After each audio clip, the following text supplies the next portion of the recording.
실질적으로 5억은 뭐 고사하고 3억도 제대로 완전히 대출을 받는 경우 아주 극히 드문 그런 거고요. 제 주변에서 국민들이 바라는 거는 뭐 부자가 되겠다 이런 게 사실 아니지 않습니까? 최소한의 생산비만이라도 보장되는.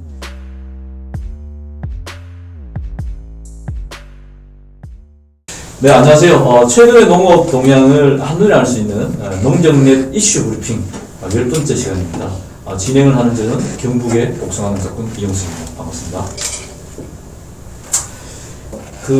농민들의 수가 급감하고 또 고령화되고 있다는 이야기는 이미 오래 전부터 이야기되는데요.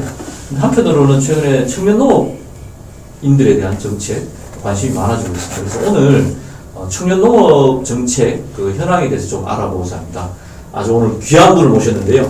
충남 아산에서 농사 짓고 있는 분입니다. 그리고 또 청년 여성 농업 협동조합에서 일하고 계시는 우리 김후주 국장님을 모셨습니다. 안녕하십니까? 안녕하세요. 네, 김후주 국장님 와주셔서 고맙고요. 네네. 간단하게 본인 소개를 좀 부탁드립니다.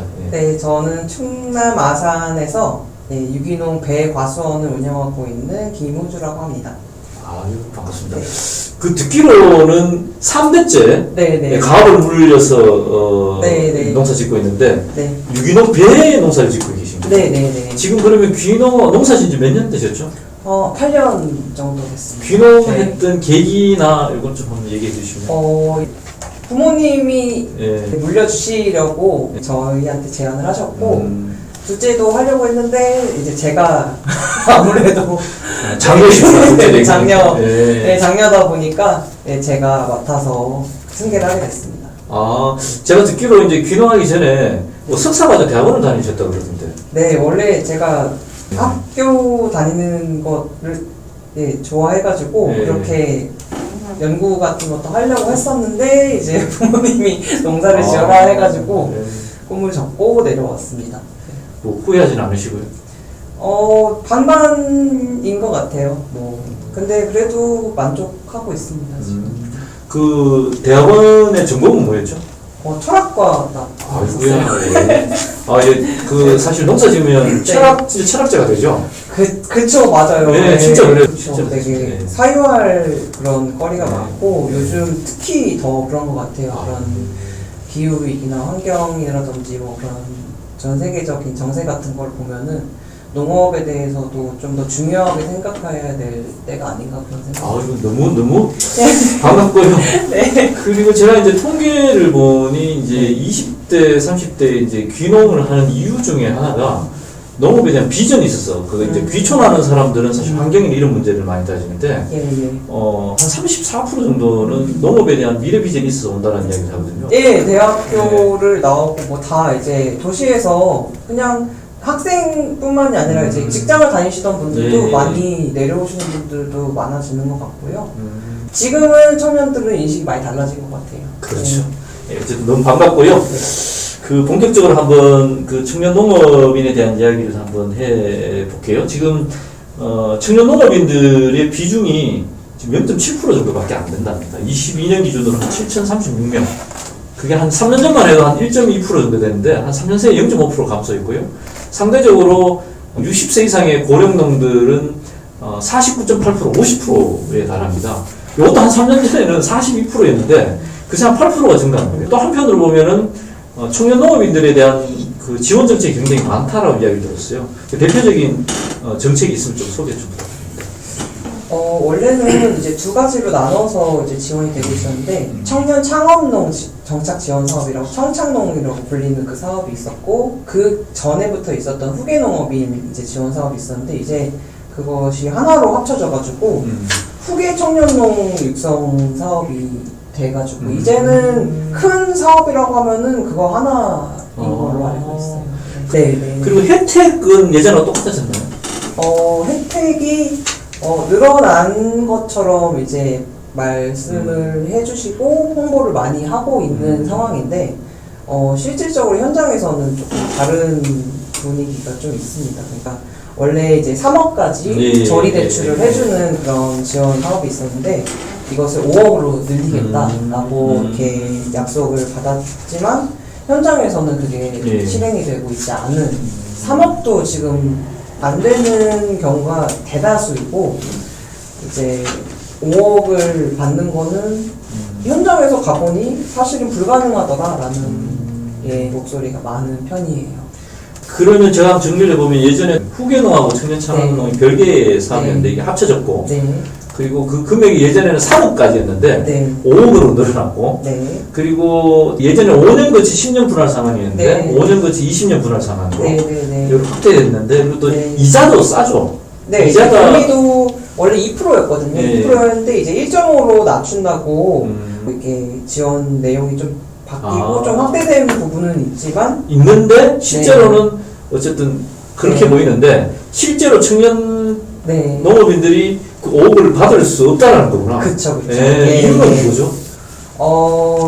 사업을 같이 해나가는 주체가 일단 예. 정부와 지자체와 그 농협 예, 그리고 농협 크게 있죠. 세 이 삼각형 구도가 이렇게 있는데 최고로 문제가 되는 부분은 이제 농협 그러니까 예, 대출을 예, 실행해주는 예. 기관인 농협에서 현장에서 이제 청년 농업인들이 신청을 하러 가면은 어디는 뭐 안 된다 막 이렇게 그냥 바로 예. 그렇게 하는 경우도 있고 그리고 이제 교육을 받을 때 농심보로 90% 이상 95%까지 이제 보증을 해준다라고 이렇게 홍보가 돼 있지만 사실 이제 농협에 가보면 그렇게 되지 않아서 애초에 아예 못 받는 분들도 많이 계시고요. 그리고 이제 예를 들면 5억이라는 그건 굉장히 좋은데 네, 네. 실제로 청년 농업인들이 보면 기반이 없고 그쵸. 그 5억을 정부에서 무상으로 뭐 농심부라든지 이거에서 네. 주는 것도 아니고 그쵸. 일정 정도까지만 가능하고 맞아요. 그리고 또 담보가 있어야 되니까 네. 대부분 청년 농업인들이 담보가 없기 때문에 네. 그 5억을 네.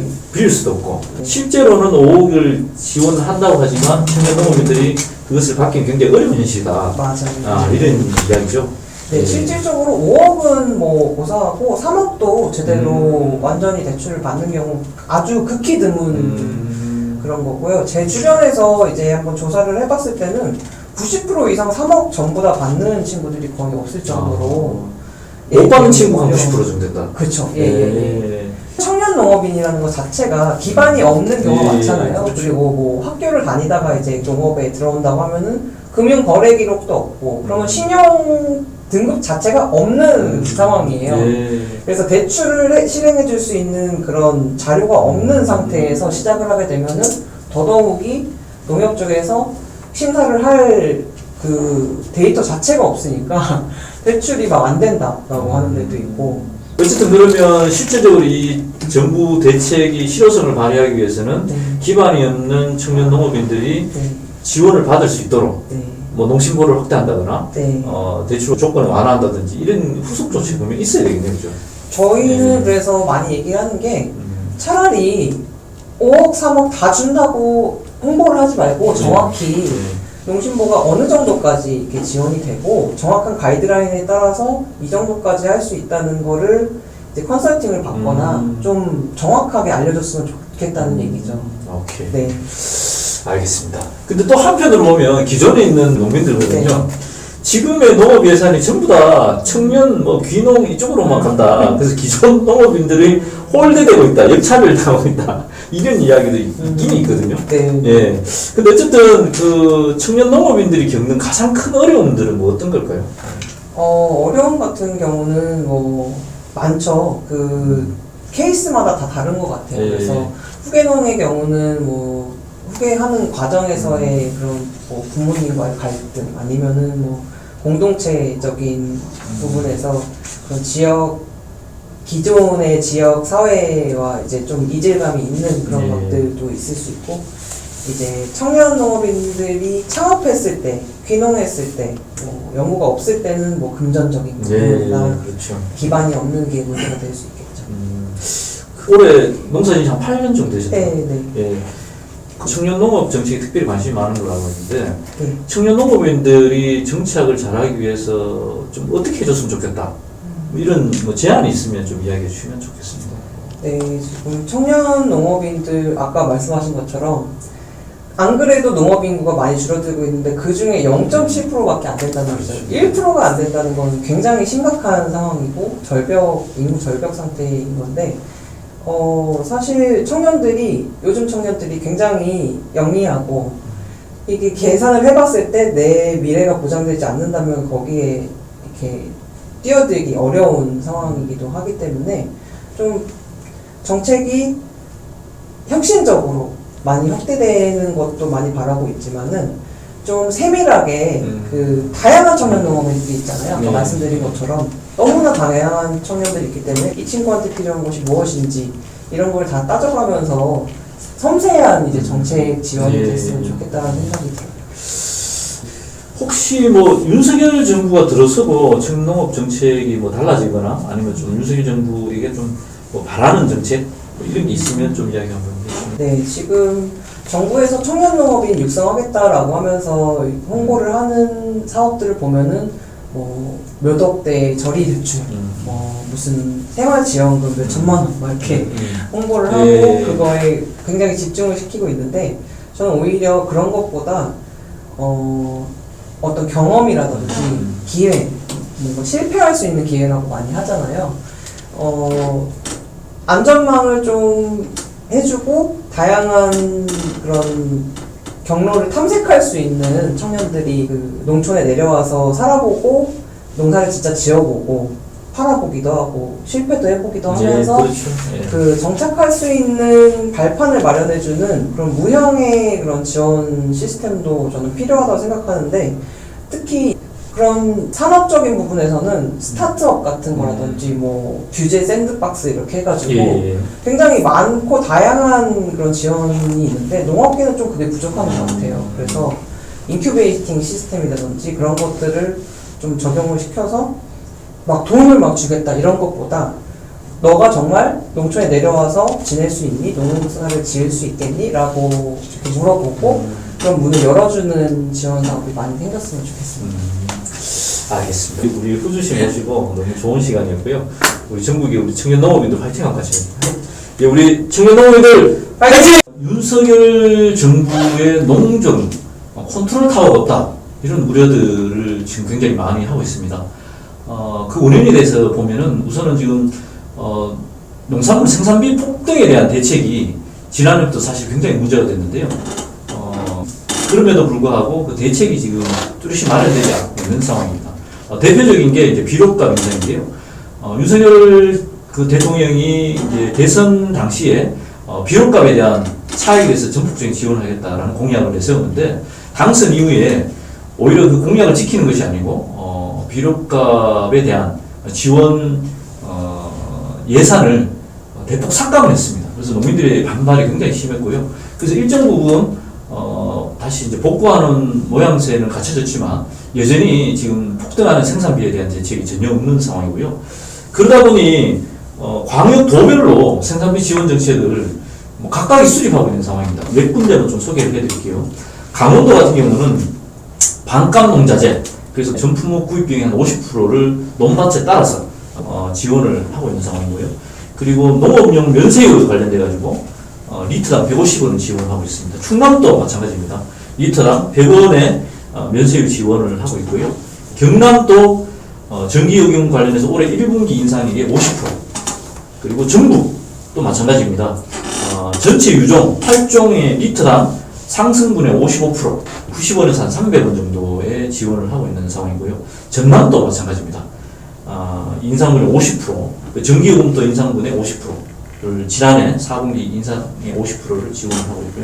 제주도도 농업용 면세유와 관련된 리터당 한 40원에서 130원 정도 지원을 하고, 비료값도 무기질 비료 10%, 원예용 비료 20%를 지원을 하고 있는 상황입니다. 그래서 지방의 자치단체들이 적극적으로 이렇게 나서는 것은 긍정적인데, 어떤 우려가 있냐 그러면 중앙정부는 도대체 무엇을 하고 있느냐라는 이런 비판과 이런 목소리가 지금 커지고 있는 상황이고요. 또 대표적으로 농작물 재배봉도 마찬가지입니다. 농작물이 지금 올해 냉해 피해가 굉장히 심한데도 이게 조사가 이미 끝났는데 불구하고 정부에 대한 발표가 이루어지고 있지 않은 상황입니다. 그래서 충남 도의회에서는 얼마 전에 정부의 냉해와 관련된 특별 조치를 취하는 이제 건의문도 발표한 상황이고요. 지금 윤석열 정부의 농정에 대한 컨트롤 타워에 대한 우려가 깊다라는 말씀 좀 드립니다. 그리고 한편으로는 단순히 생산비에 대한 이런 것도 중요하지만 지난번에도 말씀드렸지만 30여 년 전에 농업소득이 30여 년 전보다도 못한 상황으로 지금 처해 있습니다. 농업소득의 궁극적인 향상을 위한 정책이 지금 필요한 상황이고요.